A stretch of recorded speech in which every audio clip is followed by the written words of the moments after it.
Schaefer, your Big Ten media preseason poll, the Schaefer poll that you put out yesterday, which team did you see from that 5 through 9? Because much like you wrote and said, a lot of people agree the 1 through 3, and a lot of people say 4 would be Illinois. You had USC 5. We went through this exercise yesterday. Which team in that 5 through 9 for you do you think actually has the most variability that could range from maybe pushing Illinois out of 4 to falling outside of that top 10 range in the Big Ten?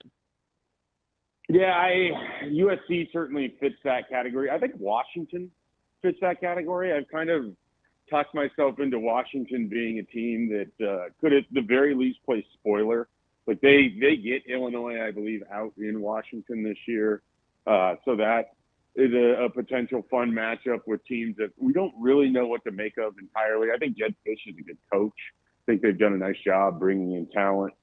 He inherited a tough situation, which is weird to say when you become the coach of a team that just lost the national championship. But they lost a lot of players in the portal and not a lot of time to be able to figure out their roster entirely. And so I think they're kind of a second-year bounce team in the conference, and then with a second-year coach for them as well. So I think Washington certainly is a team that's really volatile that I have in that mix. USC as well. I mean, the reason all those teams are in that mix is that they are volatile. I mean, Michigan, it would not shock me at all if Michigan went 6-6 or 7-5. Yeah. It wouldn't. It would shock me if they were like. So I guess there's a little bit of a cap there for them. I mean, Nebraska's consistency issues are well documented. We don't have to spend time on them. But then like you get past those teams. Like I don't think there's any volatility with Iowa. I think they're going to win 8 games with maybe the upside of 9, or they're going to win, 8 games with maybe the downside of 6. So there's not like a lot to kind of see there. Indiana, I don't really believe in the second year. So It's really just that handful of like starting with Illinois, USC, Michigan, Washington, Nebraska. Those are the sort of teams that I think could be on either side of in the top 6 in the conference or potentially in the bottom half of the conference. Shafe, I kind of want to go through this exercise with you real quick here as we're going through this, because you're talking about the volatility with some teams and the variance with others. I want to go down kind of your order here and tell me when to stop when you think a team couldn't finish in 4th place. Yep. Illinois, obviously you have in 4th. USC, Michigan, Keep going. Washington, Keep going. Nebraska. That's like right at the line for me. I think Nebraska could absolutely finish in 4th place if they have everything goes right for them. I don't think that's what's going to happen, but I think it's at least in the range of outcomes. Is it in the range of outcomes for Iowa? I don't think so. Okay. I don't believe in Iowa. When I say that, it's not to be so flippantly dismissive of their ability to put together an 8-win football program. I just don't think that they're going to be better than that. Like I have genuine questions about how the offense will go. I love the addition of Mark Gradowski. But it's still a jump in level for him to go from the FCS and even in a place like South Dakota State where he's playing for national championships, he's now coming to the Big Ten. And this is a tough conference for newcomers. And so, I just don't look for that offense that leans so heavily on Caleb Johnson to be explosive and put up a bunch of points. And it's some year that defense isn't going to be able to save them entirely. So that's my cutoff point.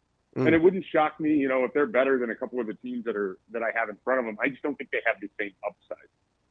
Mike, were you surprised by the uniformity of a lot of the Big Ten preseason poll? It felt like a lot of people that I've seen online, some of the mismatching of the 5 through 9 in the bottom half, everyone pretty much agreed with the top 3 and then Illinois at 4 as well. But it feels like everyone somewhat agreed that there are different tiers of the league, that there's the 3 of Ohio State, Penn State, Oregon, Illinois, and then the 5 through 9, and then the bottom half of the league. Were you a little bit surprised by that there wasn't a more mixing and matching of some other teams in there?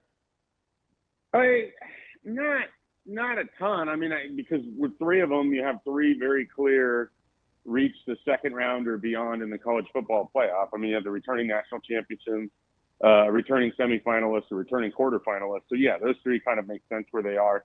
They all have important pieces that are coming back to help establish them, at least offensively. And then, in the case of Penn State, it's sort of this is kind of time for them to fire their gun. This is their best opportunity to win the conference outright. So they were in the conference championship game last year. So those three, it's not a big surprise. I think Illinois is a lot of everyone looking for who's the next Indiana. And they check a lot of boxes. They finished the year relatively strong. The one thing about them, that defense was really suspect last year. I mean, if you look at what Oregon did to them, Dylan Raiola had a tremendous game, and then that was the last time he looked good until Wisconsin.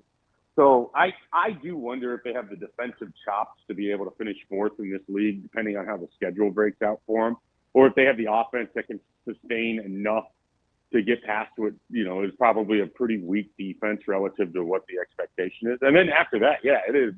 It feels like you just kind of line up who your favorites are and go from there. And I feel like everybody has the same kind of fade teams too. Like nobody seems particularly enamored by what Luke Fickell has going into his third year at Wisconsin. It seems like that should be just massive alarm bells out there in Madison. So, Schaefer, let me ask you about UCLA, because they're a team that had a huge variance in the poll. Somebody had them as low as 17, which is wild to me. I'm not in love with UCLA, but that seems really low. You have them at 13.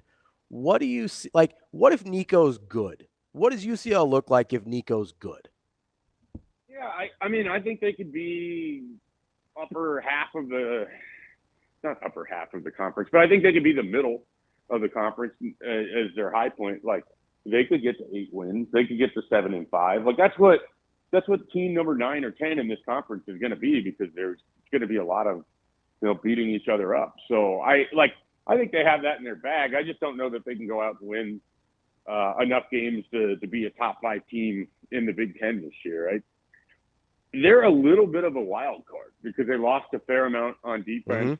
They had guys that really, I mean, you look at the game plan they had for Dylan Raiola, they had him out of sorts in a way that we hadn't seen a whole lot of. And previously, he had just played the national champions in Ohio State. So I think some of the question with them is less Nico and more so just like, are they going to be able to replicate the same strong defensive performances that they were getting up front? So if they can't do that at quite the same level, I don't know that their upside is that high, but I think that they have enough talent to get to the 7-8 win range if things break right for them. And that would include beating a Nebraska team going out for the Rose Bowl in November. Schaefer, we were talking earlier about Dylan Raiola's X factors, Nebraska's X factors, that sort of stuff, and talked a little bit about Dana Holgorsen. But I'm curious. I had this thought come in last week, and we've kind of been stewing on it a little bit. But what do you think is more important with Holgorsen being completely under the fold here for essentially his second year? Is he more impactful for Dylan Raiola, or is Dana Holgorsen more impactful for the Nebraska football offense? I think he's more impactful for the Nebraska football offense because you kind of get to cheat and have Raiola as part of that answer. Fair. All right. So, good caveat. So you have that, but like I look at these numbers every time I write about it. I wrote about him yesterday. He's the number 2 player on the most indispensable Huskers list, and Emmett Johnson. His usage numbers when Dana took over just jumped off the charts. So the way Nebraska was playing offensively was different with Holgorsen, and you could see it in how Emmett Johnson was used. He was getting up to 20.5 touches. He averaged, I think, 6 receptions a game. He had 7 total receptions his entire previous year. And then leading up to that point in the USC game, I think he only had a handful of receptions. So they clearly changed some of the focal point of how they wanted to attack. And then they had an entire offseason to look at it and be like, okay, here's how we can use Emmett Johnson in this way. We went out, we have some running backs that we like that we can throw the ball to, whether it's Mekhi Nelson, whether Isaiah Mosey moves into that role. Quentin Ives is someone that can catch the ball out of the backfield. I still think there's real questions about him as your backup running back. So I think the offensive identity has changed with Dana Holgorsen. So I think it's a bigger effect on the offense as a whole than just on Dylan. But Dylan obviously is going to reap the benefits of it. And if he can streamline easy, efficient throws for a quarterback that has, the brain to process all of this, like that's the real upside here. Schaefer, I know you got to go here in a couple of minutes, so I want to get you out of here on this. Is there anything you're looking forward to hearing from Big Ten Media Days? We heard a lot of interesting stuff from the Big 12, from the SEC.